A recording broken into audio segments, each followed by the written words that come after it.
Hello students, how are you? Let's be solve the second trigonometry height and distance question NCERT. Now we are solving to question number 9 of book NCERT. What is question? The angle of elevation of the top of a building. ठीक है, मतलब एक building है, मान लेते हैं एक CD building है। इस सीडी बिल्डिंग का टॉप का जो एलिवेशन होता है वो एक टावर के बॉटम से होता है और वो कितना होता है 30 डिग्री। उसके बाद कह रहा है कि एक दूसरा एंगल ऑफ एलिवेशन होता है एक टावर का, टावर के टॉप से और बिल्डिंग के बॉटम से, और वो एंगल कितना होता है 60 डिग्री होता है। in the given if the height of the tower is 50 metre, पता टावर की हाइट कितना है 50 मीटर, टावर की हाइट है 50 मीटर है ना। we have find to the height of the building. What is the height of the building? In this question we have the height of the tower 50 meter. In this question the question are saying that the angle of elevation of the top of the tower to the bottom of the building is 60 degree and top of the building to the bottom of the tower is angle of elevation is 30 degree. Now we can solve. In triangle ABC, in triangle ABC angle of elevation 60 degree. So tan 60 degree equal to AB upon BD. AB upon BD.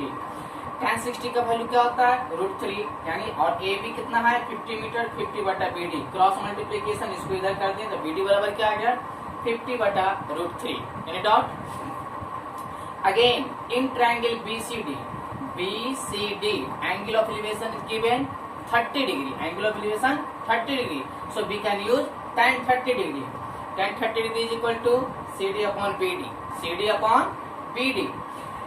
Therefore the value of tan 30 is 1/√3 CD upon BD। BD का वैल्यू कितना दिया हुआ है 50 बटा √3, just अभी हमने find किया। तो 50 बटा √3 क्रॉस मल्टीप्लीकेशन हमने कर दिया। 50 बटा √3 is equal to √3 into CD। √3 को नीचे ले आए, 50 बटा √3 इंटू √3, तो CD बराबर क्या 50 बटा 3। सोल्व करते हैं 16 पूर्णांक 2/3। Similarly the next question is question number 10। Two poles of equal heights are standing opposite to each other on the either side of the road. कहता है कि दो पोल, सब समझिए क्वेश्चन को, दो पोल है, ठीक है, ये दोनों पोल है, ये दोनों पोल रोड के बीच अलग अलग अपोजिट साइड में, एक रोड के इस तरफ है एक रोड के इस तरफ है, और ये दोनों का बीच का दूरी दिया हुआ है 80 मीटर, ठीक है। अब दोनों के बीच का जो हॉरिजॉन्टल डिस्टेंस है 80 मीटर, इसके बीच में इस 80 मीटर के बीच में एक पॉइंट पे एक पॉइंट लिया गया और उस पॉइंट से दोनों पोल को टॉप से मिलाया गया और वहां पर एंगल ऑफ एलिवेशन दिया हुआ है, ठीक है। यानी यहाँ पर दो पोल जो हमने ऑब्जर्व किया है AB और CD, दो पोल ऑब्जर्व किया है ABCD।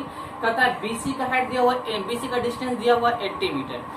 इस डिस्टेंस पर एक पॉइंट हमने ले लिया है E, ठीक है, और E पॉइंट से मिला दिया है D को और E पॉइंट से मिला दिया है A को, यानी the angle of elevation of this point from the top of the this poles are given 30 degree and 60 degree.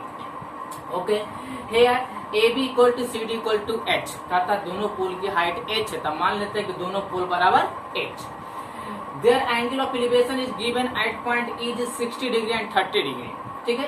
इस ट्रायंगल में ट्रायंगल DCE में एंगल ऑफ एलिवेशन है 60 डिग्री और ट्रायंगल ABE में एंगल ऑफ एलिवेशन है 30 degree, ठीक है। चलिए अब चलते हैं ट्रायंगल DCE में tan 60 इज इक्वल टू क्या होगा जी CD अपॉन C। अब जरा देखिए C, BC का लंबा है 80, अब CE को x हम मान लीजिए तो EB कितना होगा 80 माइनस x मीटर, तो CD अपॉन C tan 60 √3 बराबर h बटा x।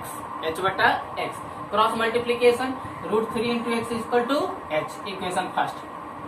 Again in triangle ABE में हम चलते हैं। AB में tan 30 बराबर कितना होगा AB अपॉन AB। tan 30 का वैल्यू 1/√3 और AB बराबर h यहाँ पर माना हुआ है क्योंकि दोनों पोल का हाइट सेम दिया हुआ है h, और EB का वैल्यू 80 माइनस x। क्रॉस गुना कर दीजिए या फिर वैल्यू पुट कर दीजिए देखिए क्रॉस गुना कर दिए, क्या गया √3 इंटू एच बराबर 80 माइनस एक्स। अब यहाँ पर देखिए एच का वैल्यू दिया हुआ है √3 इंटू एक्स। अब यहाँ पे एच का वैल्यू पुट कर दिए √3 इंटू एक्स। √3 इंटू √3 कितना हो गया 3x बराबर 80 माइनस एक्स। माइनस एक्स को इधर लाएंगे तो 3 और माइनस एक्स यानी 4 हो जाएगा, तो 4x बराबर 80। सो x बराबर 20 metre. That is the distance between CE, the point CE is 20 metre. अब इसको क्या करेंगे 80 में से 20 को माइनस कर देंगे तो ये भी आ जाएगा, तो ये भी बराबर 80 माइनस 20 इक्वल टू 60 मीटर।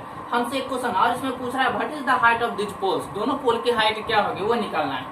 चलते हैं फ्रॉम इक्वेशन फर्स्ट से। फ्रॉम इक्वेशन फर्स्ट हमारे पास क्या है √3 into x equal to H.